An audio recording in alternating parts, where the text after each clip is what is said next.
This is the FlipNerd.com Expert Real Estate Investing Show, the show for real estate investors, whether you're a veteran or brand new. I'm your host, Mike Hambright, and each week I bring you a new expert guest that will share their knowledge and lessons with you. If you're excited about real estate investing, believe in personal responsibility, and taking control of your life and financial destiny, you're in the right place. Hey, welcome to the FlipNerd.com Expert Interview Show Top 10 series, where we're sharing our top 10 shows from 2017. In this episode, Larry Higgins shares why many investors, myself included, have been missing out on a huge opportunity by throwing away some of our very best prospective leads without even knowing it. Now, in this award-winning show, we talk about the power of skip tracing hard-to-find leads, including postcards that we get back that were undeliverable. A lot of times we just throw them away. That's what your competition does too. And very few of your competitors are actually taking some of the extra steps that Larry shares in this episode. With the market as competitive as it is, this is an incredible lesson in how to do deals without spending incremental dollars on advertising. This is one of our top 10 shows for 2017. Let's go ahead and listen in. Larry, welcome to the show. Hey, Mike, thanks for having me. I appreciate it. Yeah. I'm excited to talk about this because, everybody knows, especially veteran real estate investors that have been doing this for a while, understands how competitive the market is right now. And you and I know a lot of really successful real estate investors, and there's a lot of people that have been rock stars for a long time that are like scratching their head, like, what can I do differently? Because some of the stuff I've been doing for a long time just isn't working the way that it used to. So I'm excited to talk about skip tracing today because, I told you we used to fill boxes full of letters and postcards that bounce back to us, and we kind of take them off our list and throw them away. So sounds like we might have been throwing out some gold for a while, I guess. Is that the case? Yeah, I cringe just thinking about it. It was my money. I'm cringing. I'm cringing vicariously, but yeah. Well, hey, before we jump into this topic, maybe tell us a little bit more about your background and kind of how you got into this. Okay, so I haven't been in real estate for a real long time by any measure. I think I'm at almost 4 years. I have a construction management background. I graduated from Texas A&M.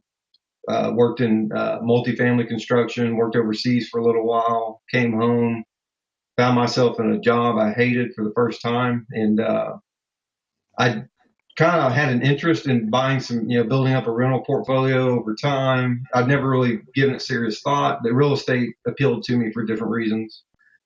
And the job I had just kept eating at me. It was just boring. I good company, good people I worked with, great boss, good pay. I just dreaded going to the office every day. And you know what? Life's too short, and jumped into real estate. I didn't know much about it. Learned really fast. I didn't even own my own house at that point. Yeah. I was fortunate. I got a mentor with, I believe Mitch Steven. Oh yeah. Just a great guy. Yeah, Mitch is phenomenal, and he's the owner finance guru. Right. And I did my first 2 deals. Owner financed them, not home runs by any means, but good solid deals. And I got into wholesaling. I was going to build a little stockpile of cash to do stuff, and I'm still wholesaling, 3 years later. So it's, yeah, that's kind of how I got into it. Yeah. Awesome. Well, what is skip tracing? Let's start off by talking about what it even is. What does that mean? So, technically the traditional definition is, skip trace would apply to people that skipped out on their debt. So creditors try and find them, repo guys, banks, whoever it is. And that's where the term comes from. But as it applies to real estate, it's basically you're trying to find a property owner for some reason or another. You may think they're a potential motivated seller. Specifically to real estate, you could apply it to vacant houses you see, to return mail you get back from your mail campaigns, or in a broader sense, if you're really doing volume, you could skip trace a list that you might normally mail of 1,000 or several thousand properties. You could skip trace the whole thing to get phone numbers and rather than mail them, call those people. Yeah. Yeah. Yeah. What a lot of Yeah. real What a estate lot of real investors estate. don't know is that, I get letters and postcards back, and I just haven't, like, I don't want to, who wants to fool with that? And they don't know how to find the person, but you just kind of move on. You don't really think about, well, yeah, everybody's given up now. So what if I take it to another level? I mean, that's the opportunity here, right? Is you found a house that fits your criteria, whatever list you're mailing to, but the post office says that they don't know where that person's at. Um, you already know the address of the house. You just have to find a different way to find the person than contacting them, via mail, right? And sometimes the post office does you a very valuable favor by stamping on that piece of mail deceased or dead or vacant. They confirm that for you. Yeah. And that right there, especially when they tell you the owner's deceased. Well, if you weren't mailing an estate, if you thought that person was alive, but the post office tells you they're deceased, that's pretty good information to have. That moves to the top of my list pretty quick. Yeah, my Because heart just everybody else sank as you said that, because I know we've got those, and I think we scan them. We have my VA take them off the list, and then we throw them away. That's crazy. I'm Yeah, like, it's I can tell bittersweet. you. I'm sad and I'm excited at the same time because I know we're going to do things a little differently going forward. Yeah, and there's a prime example right there. So on paper, that could look like an owner-occupied house. Nothing Yeah. fancy or sexy about it. Yeah. But it gets returned to you. You find out they're actually deceased. Well, it's become what I call an invisible estate. Nobody else, it's not on a probate list. It's not on an estate list because on paper they look like they're alive for the appraisal district. Yeah. But now you just have to find those heirs, and that I really like those kinds of deals for different reasons. Yeah. Probably, and truthfully, am I right by saying that one of the biggest opportunities is that most people have been doing what I do, where they're dropping mail, and as soon as it starts to get hard, you're like, well, not worth the effort, so move on. But I've kind of been looking at that the wrong way the whole time. I mean, that's the case. Is a lot of people don't do the skip tracing part, right? They just stop because that doesn't fit their model. They're too busy to do anything else with it, right? Yes. So it's actually your mindset it's a complete 180. It's a complete paradigm shift.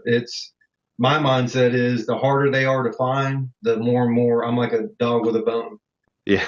The harder they are to find, the more determined I am to find them because I know everybody else has given up, and it's just the higher the likelihood of a deal and a better deal at that. Yeah. So to give a few common examples, I guess, why the post office doesn't know how to contact anybody related to that house. Well, could just be laziness. They don't do a forwarding address, or it could be, the owner died. It's not uncommon to find deceased owners, like the scenario we just talked about. Yeah. The family doesn't do anything. They'll just let the property sit idle. And it's hard for some people to believe this, but we're used to very orderly, there's a wrong way to there's a right way to die. Have a will, probate the will, take care of the family affairs. A lot of people don't do that. A lot of people don't. Yeah. So I've never gone after a probate. I know people use probate lists. They make money off probate lists. But right off the bat, I don't like that list because they show a level of sophistication and means I don't like. They had a will and they probated the will. Yeah. I'm sure I know people get deal. I'm not saying it doesn't work. I want the people that need more help. And sometimes what you find is if you're lucky, the heirs may not even know they have legal interest in the property. Or another scenario is sometimes they think after X amount of months or years, say the owner dies, they just assume the county that you'll call up a son or a daughter or whoever the heir might be. They'll say, well, you need to call the county, or the county owns it now, or the bank.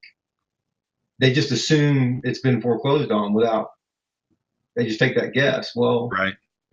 They've mentally accepted zero for that property. So that generally equates to a pretty good day if you can get it contracted. Yeah, if somebody knows that they have a chance to kind of solve that problem and make some money in the process that they didn't know was coming, that's they probably have some motivation to get it done quickly, and yes. You're probably not. And some of them will find, some of them would like to sell, and they may have even gotten mail one way or another. maybe mail was going to the house. Maybe it wasn't return mail, but mail was going to get delivered and the family was getting it, or maybe they updated a mailing address to go to one of the relatives. They may have this has happened to us several times. They have, just in the last few years or so, they'll have a stack of mail, but they haven't called anybody just because they didn't think they could sell for some reason, because there was no will, or there's, taxes owed, or they think whatever that problem is. But if you can get them on the phone and talk to them and say, well, what if I can solve that problem? Do this, this, this, and then you can get, $5,000 or whatever that number is. Right. You will help people that way. So let's talk a little about that. So when you do skip trace somebody, you get contact information back for some people that were kind of known family members, or how does that work? So you, even whether alive or deceased, just a very basic report will show the likely relatives. So, and part of the issue with even people that do skip trace, they give up too easily. So some people, especially with return mail and vacant houses, just the nature of those alone, the owners tend to be harder to get on the phone. Whether it's you can't get a good phone number, or you don't know if it's a good number, or they just won't respond to you. If I know it's an inherited property, or I know that it's a vacant property, I don't hesitate to pull reports on the relatives and start dialing them, because there could be a multitude of reasons why you can't reach that owner. Could be in prison, could be working overseas, could be in a mental hospital, could be in hospice. These are all real scenarios we've dealt with. PassiveRental.com is your source for turnkey, done-for-you rental properties. If you'd like to be an investor and not a landlord, please visit PassiveRental.com to learn how to purchase cash-flowing, professionally managed rental properties in the hottest rental markets across the country. We can also help connect you with financing for your next property. Invest the easy way today and get started by visiting PassiveRental.com. Because there could be a multitude of reasons why you can't reach that owner. Could be in prison, could be working overseas, could be in a mental hospital, could be in hospice. These are all real scenarios we've dealt with. Right.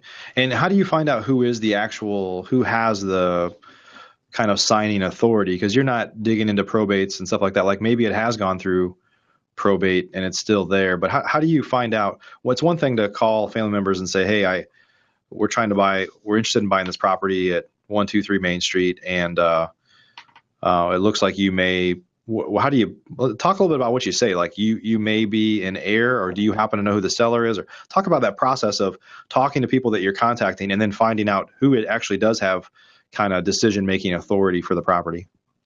Well, so in the vast majority of cases, if the appraisal district just shows it in the owner's name, not in an estate or anything like that, generally, vast majority of cases, there's no probate. So I won't even look for a probate record.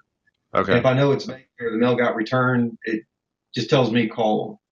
So in Texas, our heirship laws are in most states, the heirship laws are somewhat similar. It's just a matter of, can you do an affidavit of heirship, or do you have to go through the probate process? Yeah. Fortunately, and I say fortunately, it's easier for us, quicker. We can do the affidavit of heirship. So once if I know the owner's deceased, I just look for, the children, or who the likely children are, the closest relatives. And I'm just looking for that one point of contact that can confirm what I'm thinking, help me get in touch with the other heirs, and start that conversation with them, and then just do the affidavit of heirship. And some of our customers we deal with in other states, they have to do the probate process.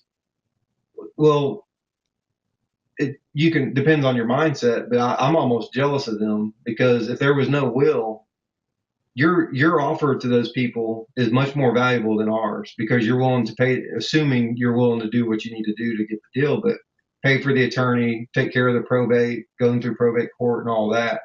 You bring a lot more value to the table that way. It takes longer to get it done, but your margins are probably even better than what we get when we do the affidavits here. Yeah.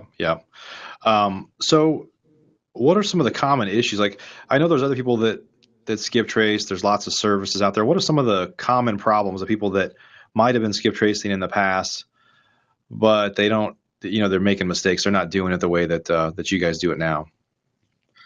Rob, first and foremost, using what I call the lower tier services. That's Spokio, Intellius, White Pages. If somebody's been living in a property for 20 years, pretty stable, you can probably get a good phone number for them. But again, I go back to the nature of return mail and vacants. Right. You need to start with quality data. If you don't have that, again, you may not be able to reach them, but at least you know you've got the best data you can get as far as phone numbers, relatives, and things like, and just whether or not they're even alive.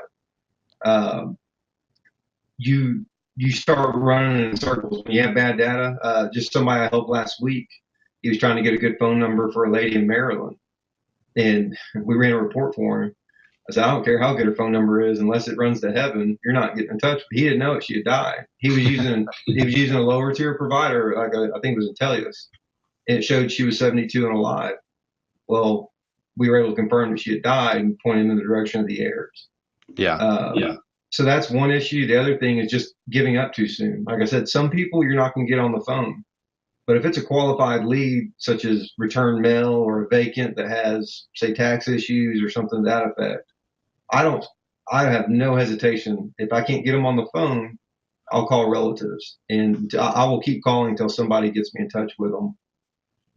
And probably the most costly mistake, this doesn't happen real often, but when there's a deceased owner and no obvious relatives. I've been guilty of this in the past, but not anymore. Do your research. Everybody has heirs. Could be second cousins, could be distant, but some are harder to find than others. But there's occasions where it doesn't happen real often, but we'll bring in a genealogist. It wasn't, it's not by accident. The best deal we did last year, we had to use a genealogist to help us find a couple of people. Wow. We just need to know who they were, and then we could find them. And she helped us identify those. Yeah. So is it a lot harder with more common names? Like if somebody's last name is Smith versus something that's unique to find maybe descendants or heirs? We haven't used that as often. We really haven't had enough case studies, I guess, to make a good point about that. Now, in general, just finding whether they're dead or alive, if all you have is a name, you basically need 2 points of reference to search for somebody. But you're right. A lot of times I will do an obituary search for like a John Smith. That's an issue. John Smith in Houston, there's a lot of obituaries. So, whereas if I, search Phineas Cooper in, Baytown, Texas, I'm probably going to find his obituary a lot easier. Right. Yeah. Awesome. So what are some of the applications? Like, how do you find addresses? Is this just a byproduct of your direct mail, or talk a little bit about how you kind of find those addresses? So there's different ways. Initially, I got into it starting out brand new. I did the mail route. I was never a high volume guy. I was on a tight budget, and I just never really, I got a couple of deals, wasn't real big on mail, and then I just decided to be real focused on driving for dollars. So I did skip trace my return mail. Then I started skip tracing vacants. That's how I initially did it. And then I got to where I would just take pretty qualified lists. Here in our market, you have it there. I like real acquisitions. I would create my own pretty tight list, and I would just start researching them. Like I said, nowadays we're not as much volume as we used to be. We used to cast a pretty wide net, and we did a lot of phone calls, but it worked. Right. Now it's not as many calls, fewer deals, but they're much more substantial deals. So I will take a list and just start working through it. Yeah, I know some people, even different mail houses that I've worked with. So when you buy your list, depending on where you buy it from, or when you mail your list, sometimes there's a little bit of an extra cost. Sometimes it's just part of their offering is that they scrub it against the USPS deliverability list. I'm not sure the exact name, but they'll, like, for example, the companies that I buy my list from, they usually they say they charge. I don't know if they just say this or not, but they say that they'll bounce it off the list for me for no charge, but normally they charge people because it's me, Now, and then even my print house that mails it runs it against their list. And truthfully, what they do is, especially the print house, I've already paid for that list. And if they take people off, they say this is undeliverable. I've never even asked them to send me that list back. they just take it off so they don't waste money mailing, but that's where the goal, that's where the gold is, right? It's crazy that we're having this conversation. It It's sounds crazy. like they're probably scrubbing against, like, a lot of these places have the vacant list, that's generated from the post office, gets Right. reported to HUD and all that. That's probably what they're scrubbing against. That Yeah. wouldn't necessarily be a bad, that's an interesting thought there, as far as a quality list. Yeah. Yeah. So kind of a byproduct of your lists that bounce back to you. You could buy, I guess you could buy. So are there certain lists that you buy that you just, I mean, you don't skip trace anything. How do you know that it's going to like bounce back, that you can't, that it's not getting forwarded to somewhere? Like, let's say you bought a tax delinquent list or something like that. Do you have to run it through some process to know that I'm going to try to do any sort of skip tracing or calling people? Or, how, I mean, where do you draw the line between the mail could get delivered versus I just want to try to call them and reach out to them See, that way? that's one thing. I don't, I don't do any mail anymore. It's just Right. 100% research and call. Right. But even on the list, like, I can take a tax delinquent list. Maybe I'll pick the top 200 tax delinquencies or tax judgments in a certain area, say out of state tax owners, or Yeah. out of state owners with tax issues, and just skip trace the entire list. Specifically, I'm looking for deceased owners, or people. Sometimes you'll find owners in their 90s or 100s, literally over 100 years old. They could actually be deceased, but their death was never reported to the Social Security Death Index, so they can look alive on paper. Okay. So that's one thing we teach our customers to do, is pay attention to the ages. Most people's deaths get reported, but sometimes, every once in a while, you'll find somebody that shows up 110 years old. Well, I'm Yeah. pretty sure that Yeah. if they are alive, they're not living at home, probably. So I know you have a product that you guys have created called Skip Genie, and when you skip trace somebody, does it come back and does it tell you their age, and like what information does it provide you as a customer? So we give you all the key information you'll need, as far as helping to prioritize and to get in contact. So we call it the death indicator. It tell you if they're alive or deceased. Gives you their age, their address history, the phone numbers associated with them, possible email addresses, and financial distress indicators. We're not giving you the details on those, but if they have bankruptcies, liens, or judgments, we'll give you a count for each. Okay. So with all that data, even if say you had 1,000 pieces of returned mail, I'm always all about prioritization, especially if you have limited means to do phone calls or something to that effect. Filter for the deceased owners first, and then filter by age in descending order. Who has a new out of state address compared to what you thought their address, the property address. Yeah. Who's got the financial issues. So there's a lot of different ways, to prioritize your efforts there. And when you do the skip trace, is it based on the owner's name and last known address? Are those the two pieces of information, or what's the kind of critical information you need? So when we do it, we use owner name and property address. Okay. 90 something percent of people there's gonna be a result when you use those 2 points of reference. Okay. Sometimes they're so far removed from that property, or maybe they never even lived there or they owned it, but that was the only association. No utility, nothing ever tied them there. Occasionally they won't show up in a report, and then we can search a mailing address or some other options to try and get that report on them. Right. Awesome. So, are there any other, like, what, I guess, if somebody wanted to start doing this, if they're listening to this show right now and they see the opportunity, like, is there, and I'm like waking up to, what do they do to get started? Like, where do you go? Because for me, I know in my mind, it's like, hey, the easiest way for me to start is probably a byproduct of the direct mail I'm already sending. I'm sending a lot of direct mail in 2 different markets. And again, we're just disposing of this stuff if it bounces back. So I know that's crazy, but so that's an obvious way to get started. If you weren't doing direct mail like you, do you just go after some kind of highly motivated lists and try to target people that way? Maybe just explain a little bit about how to get started, whether you're already mailing or whether you're not, and you might want to try to find, subject properties another way, I guess. Yeah, and that's what I love about skip tracing in general, and one of the reasons we're doing what we are is it's so versatile and there's so much utility in it. So whether you're you, tons of experience, done a lot of deals, you can find a way to apply this with just if all you did was return mail, it would be worth the investment, worth the Yeah. time to do it. Other people, maybe it's just taking a really targeted, create your own really targeted list, and you just want to call them, just cold call maybe 100 people.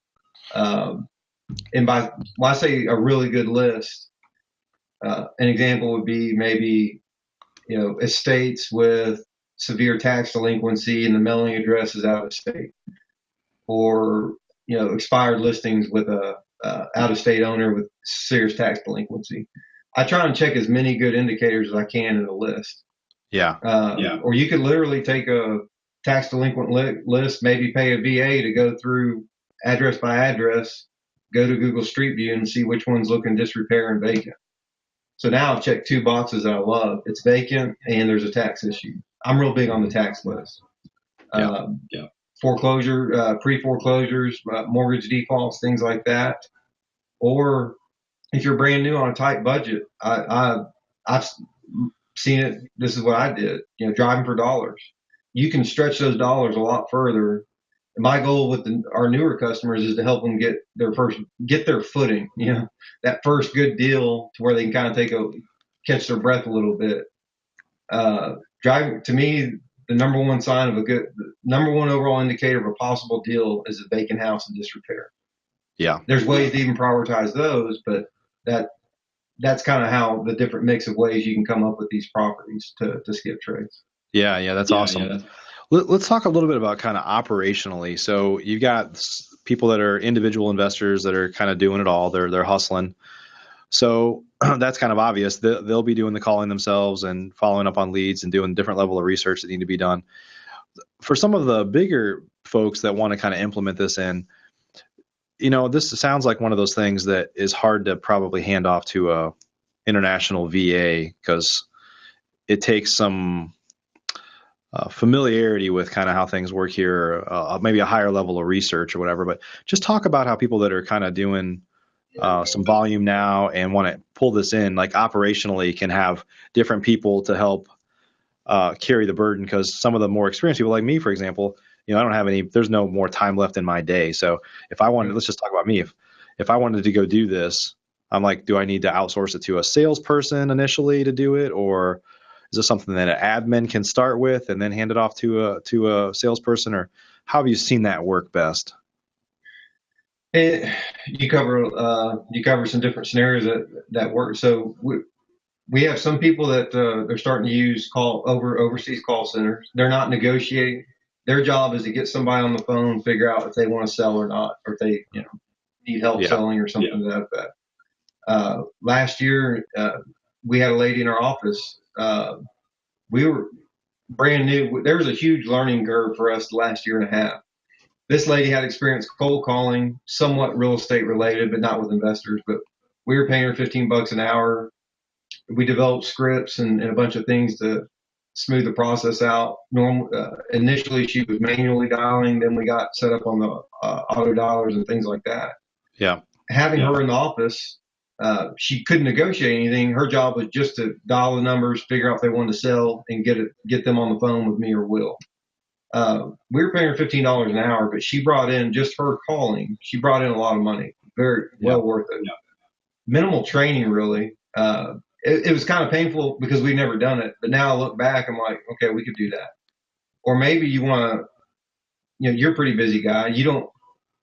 Maybe you do want, like I said, she had to retire. I want to hire her again, but the next time, I don't want anybody to hand it off to me. I want an acquisition agent that can do the calls. Right. They can do everything at that point. That way I don't have to keep getting pulled back into it and things like that, run the leads. So you could do the in-house. You could get, one or two VAs overseas or a full-blown call center. There's call centers stateside here. We haven't used them, but I know that they exist. Yeah. Or, you could do a combination of slide broadcast where you send the ringless voicemail out. Take a list of 100 or 1,000 properties and just send it out and see what comes back to you while you work the other leads as you can get to them. But there's a lot of it just depends on what the investor, you're very experienced in scaling up, putting people in the right position, training and putting that system in place.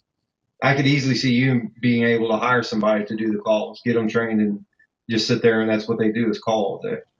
Yeah, because that first, my guess is that first round when you find out these are all the potential heirs of the property, right? You're probably calling through a lot of people that may not even know that they have any say, and like you said, they don't even necessarily know that the property is still for sale. Or initially you're just trying to get somebody on the phone you probably get a ton of feedback, right? When you say, well, we want to buy this property at 123 Main Street, and it looks like Joe Brown used to live there. Was that your father? You kind of like listening, right? Like, really, what do they say? Like, oh no, my uncle is responsible for that. Or, you probably learn a lot just by getting somebody on the phone that knows something, right? Because all you know is some potential addresses, right? You're exactly right. A lot of times they'll cut you off and just start telling you, hey, so, our script, without reading the whole thing, but so you get to a point in the script where, so I was just trying to reach out and get in touch with the relatives, whoever owns or controls this property now, to see if they'd have any interest in selling it. A lot of times before you even get that far, oh, that was my dad's house, and they're telling you the whole story. Yeah. Or it's whose house, or that so-and-so's taking care of it. It's surprising to me for the deceased owners or estates, they're pretty open about everything in general. They volunteer information. Yeah, that's awesome. So I guess the best thing is, in terms of getting started, how somebody can get started, I want to kind of bring this to a close here and talk about how people can get started, is just, why don't you tell us what you'd recommend? I assume it's finding a list, finding a way to like get a list to focus on. That'd probably be your first thing, right? Yeah, I figure, that's it. Figure out where would you start. Are you brand new? You have vacants. You have a list of them already, or you have a lot of return mail, or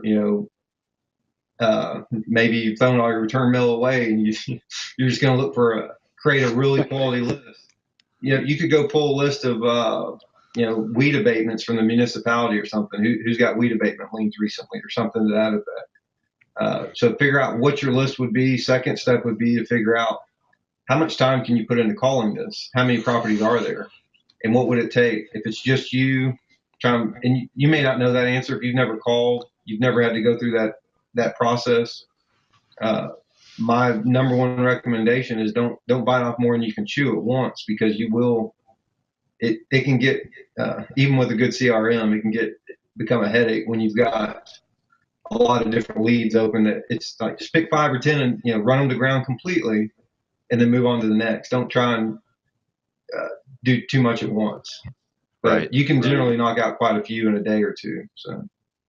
Yeah, and I think probably one of the big things is, as people are listening to this, are you the type of person that's comfortable just picking up the phone and calling people randomly? Because a lot of people are uncomfortable with that, but it's something you got to be good at, or you got to find somebody that is, right? To this day, I hate calling. Absolutely. Yeah. But my mindset. My mindset is there's $50,000, $100,000, or $150,000 on the other side of that phone. I have to dial to go. I have to dial those numbers to go get it, and it's just there's money there. You have to dial. It's dialing for dollars. What it amounts to. Yeah. And it's not. Most people are pretty. Even if they don't want to sell, I've had people literally thank me for calling.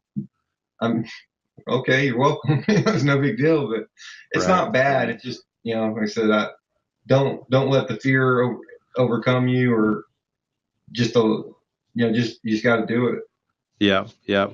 Awesome. Well, Larry, if folks want to learn more about, so you guys, we didn't talk about it a lot because we don't want to like pitch things here, but you guys have a product. I mean, you do this and you've created kind of a better mousetrap that is super reasonable. I mean, even some of the competitors I know you guys you're priced really reasonably, and it's much more targeted for skip tracing potential sellers and not just a general skip trace. Like, how do I find some long lost boyfriend or girlfriend or something like that, right? So tell us a little bit more about your product and then where folks can learn more about it. Yeah, so we started skipgenie.com, and one of the reasons was there's an underserved market. First of all, we all, especially the more experienced people who've been in the game for a while, it's getting more and more and more competitive. Mail is very saturated, and so we know there's demand for skip tracing in general, but there's nobody out there that teaches you what to do with that information. What if you can't reach that person, or giving you scripts to talk to people, working out different scenarios, weekly Q&A calls, whatever issue you might have. We're going to kick off our weekly call next week, actually. We have a vested interest in helping our customers be successful, and I enjoy talking about skip tracing, but it's so yeah, it's that's why we started it. And so we do provide the data. Like I tell people, we're not just a data provider. We'll give you the script, ongoing support.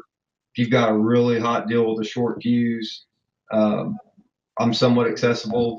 I can't guarantee I quit back and reply, but I want to do everything I can to help our customers get deals. So, awesome. So where do they go to learn more? They go to skipgenie.com, and they can always email me directly. It's Larry@skipgenie.com, and I've got no problems. I enjoy talking to people, especially whatever level you're at. Just talking strategy, how you can implement it into what you're doing. Maybe you have a very specific property you're going. That's how I met Will. Will's done over 1,000 deals. In a roundabout way, he found out I was helping people. This was a while back. I was doing one-off skip traces here and there. And he was trying to find an owner, and that's how we kind of teamed up initially. Awesome. Well, this is great. This is great stuff. I know I'm gonna I'm gonna dive into this for sure with my team, and so we'll have the links you for Skip Genie and a few other things we mentioned in the show down below here. But appreciate you spending some time with us today. I appreciate you taking the time to have me on. I enjoyed it. Yeah, this is great information. I mean, we're going to start talking more and more about lead generation and how to navigate. We have we had a lot of great guests on the show, but we're going to start talking a lot more about how to navigate this kind of more challenging market and more lead generation and things like that. So this is like perfect for where we're at right now because a lot of people can use this information. So appreciate you sharing it with us. Yeah, Skip. That is one of the other things that gets me. Skip tracing, a lot of people have heard of it, real estate investors, but it's just kind of a throwaway line like, oh, fine, see a vacant, just skip trace the owner. Yeah. Nobody talks about it in depth and how to really utilize it. So hopefully it helps some people. Awesome. Well, thanks for spending time with us. Thanks for sharing your information. We'll add the links down below the video. And for those of you that are listening to the show, thanks for joining us for another episode. We're gonna keep firing them at you, and we're gonna keep bringing you great guests like Larry. So everybody, thanks for joining us today. One other ask, I always forget to ask this at the end of my shows, but if you have not given us a rating on iTunes or Stitcher Radio, anywhere else where you watch, we would really love it. Podcasters don't talk about this a whole lot, but the more our show shows up higher in the rankings, the more excited we get and the more we want to keep doing our show and bringing good value. So if you enjoy the show after 300 and if you don't enjoy the show after 360 episodes and you've listened to all of them, and you don't have to give me a rating, but if you like the show and you like what we're doing here, it gets me pumped up that somebody took the time to give us a good rating, give us some feedback on iTunes or wherever else you listen to us. So thanks for doing that. One more time, Larry, thanks again. Great to see you, my friend. Thanks, Mike. All right, everybody. We'll see you next time. Cool, man. Thanks. Good stuff. Right. For those of you that are watching us live, we're going to do a little bit of Q&A here with Larry. If you haven't asked any questions yet, go ahead and ask them. But hey, one thing that kind of came up there that I wanted to ask about again is finding list sources. So if some people would typically go by like a tax delinquent list or maybe a probate, I guess you said probate's probably not the best because it's kind of on everybody's radar at that point, but let's say it's like a tax delinquent list. Is that kind of one of the ways to get started? Just find a tax delinquent. I know every state's different with tax delinquent, so you try to find probably the best ones that are the most delinquent, I assume, right? Yes. Yeah. So I alluded to real acquisitions for our markets because they're local to Texas. And I really like it, but they're local to Texas. Right. So if you're in other states, I haven't used the service, but I'm familiar with it. You could try Revo Gateway. I think they give you the ability to create and pull your own list as well for taxes and other criteria. Yep. Yep. Sorry, I'm looking away because I got another computer up here for the Facebook folks. I got a question here from Michael that I'm going to try to summarize because it's a long one. Michael, let's see if we can get you an answer here. So he says, I have a vacant property here in my market that I've been trying to find someone that has the rights to the property. Both owners are deceased. There's only one. Their only child is deceased as well. I have tried to find any relatives or acquaintances, but haven't had any luck. Do you have any suggestions? So why don't you comment on that? It sounds like you need to go to salesgenie.com. So I know you have some different packages for people that are doing 100 or more, but do you do individual skip traces as well? We don't. We have to manage our volume. That's why we do the monthly subscription. That helps us manage so that we don't cause issues on our pricing. Yeah. But what's your lowest level subscription? Like how many properties is that? Our lowest is 10. That's $47 a month. Okay. And there's no long-term contract. You can drop it whenever. But like right. the guy with the question there, anybody that's in your group, they can go to skipgenie.com, request a demo, and we'll give them a free skip trace. So if he brings up that property specifically, because I would like to talk to him about that. That just what he said. Both owners deceased, their only child deceased. That's one of those where the relatives could be distant. You may actually be telling people that they own property they had no idea they had legal ownership of. I'm not sure what market he's in, but that's awesome. So Michael, I don't know if you heard that. Larry said he's willing. If you go to the website and sign up for a free demo, you can use this property and they'll use it for your demo. So there you go. You go. That's awesome. And what happens on the demo when we send the results back to you? There's a calendar link. You can request a call to discuss it. And at that point, it's my eyes. I'll do the call. I'll tell him what I see, what steps I would take next. Yeah. But just the facts that he just gave us, that's pretty interesting lead. Yeah. So Michael, that I couldn't get any better. The guy that just gave us all this information is going to jump on the phone with you and help you through your one lead. So go to skipgenie.com, do your demo, and then he'll connect with you. So that's fantastic. He said, I'm signing up now. So that's awesome. That's great, man. This is good stuff. So there was another question I was going to ask you about. So talk a little bit about, I meant to ask you this during the show, about ARVs. Would you find, so we know that, my guess is that a lot of the ones that are like totally fall off the radar, you correct me if I'm wrong, are kind of the lower end junk. But I know that's not the case because I know you guys have made some serious money on bigger deals. But talk about like how much more likely it is to be, I mean, I guess, is it a myth to say that this doesn't happen with higher end ARV houses? To say it doesn't happen. Yeah. So you do find, I see some double negatives in there. So you find this with $100,000, $200,000, $300,000 houses, not just a bunch of $30,000 ARV houses that are in the ghetto, right? Yeah. So we've done it with as is houses in the high hundreds, 200,000. Yeah. I mean, in some of these, one of them specifically, it would have been on on paper, it looked like an owner-occupied tax delinquency.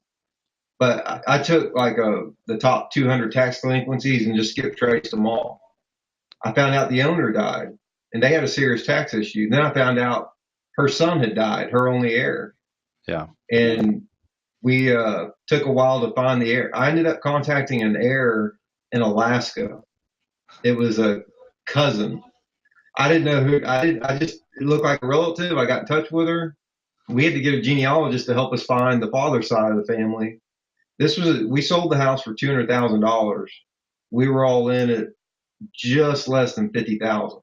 Oh wow! Because that's the power. When you're, like I said, when you're informing people that they're a legal owner of a property, and it's just free money coming out of the sky and they're in Alaska or whatever the case is. Right. And by the hey, you own this property. By the way, you owe a lot in taxes. Yeah, you got a tax suit, and the house is in pretty bad shape. And also, we're pretty sure you have squatters living in it. Yeah. It was pretty easy sell. That's awesome. That's awesome. Cool, man. Well, is there anything that we didn't talk about today that we forgot to mention? Yeah, I'd just say, when you call, the nature of these types of deals, it generally leads to bigger margins, and it's not uncommon. You find people that they've received mail, they want to sell, but they need help. There's something that stopped them from calling anybody. Or they may tell you they think the county owns it or the bank owns it. They may not realize they even have the opportunity to sell it anymore. Yeah. It's just getting people on the phone is such a powerful thing, because you get them talking and figure out what you can do to help them. Sometimes they're not real quick and easy deals. We've done a lot, from moving people to, I went and bailed a girl out of jail Christmas Eve, literally. Just whatever it takes, but it's a lot of opportunity there, though. Yeah, I mean, we've kind of said it a few times, but there's no doubt that a lot of real estate investors, the ones that go to the weekend workshops and learn stuff, are usually learning kind of basic fundamentals of like send mail to absentee owners with high equity and just the fundamentals. And so what happens is, it's human nature. Everybody wants to pop a pill and lose 50 pounds and get a spray tan without having to go out and whatever.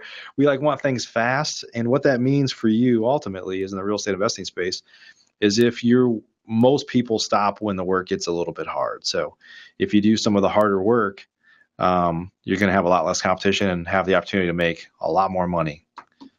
This by no means, it's definitely not passive. It's not like sending the mail out, but right.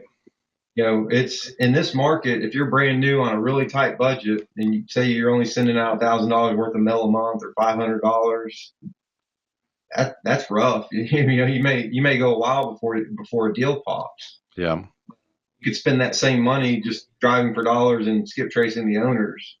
Yeah. I like mine much, much, much better, getting the deal faster and cheaper that way. Yeah. Yeah. Awesome. Well, Larry, hey, thanks again for your time. Definitely appreciate it. And everybody that's joining on Facebook here, watching us live, our elite members, we appreciate you joining us today. We actually have another show coming up. We normally just record them once a week. We've got another show coming up this Wednesday. So keep joining us here. Larry's provided some tremendous value today from my perspective, and hopefully yours too. And this is one of the benefits of being an elite member, is you get access to this stuff. In fact, all the stuff that he just added the most value on, we actually won't even make it into the iTunes version about how he'll get on the phone and help. So that was definitely worth your membership price today, especially for you, Michael. So everybody, thanks for joining us, and we're going to see you soon on another episode. Appreciate you guys, and have a great day. Thanks for joining us for this episode of the FlipNerd.com Investing Show. If you're not yet an elite member of FlipNerd, you're missing out. We have tons of great training, including a new detailed master class published each month and live training webinars with experts twice a month. Plus, you'll get access to all of our archives, where we already have a growing library of master classes and other training videos. Elite members also get membership in our incredible online Mastermind group, where many of the top real estate investors from across the country, including many of the hundreds of guests I've had on the show in the past, are already members. Whether you're brand new, looking to get started, or a veteran, you simply must join today. I promise you won't be disappointed. To learn more or join today, please visit flipnerd.com/lab. That's flipnerd.com/lab. See you on the next show.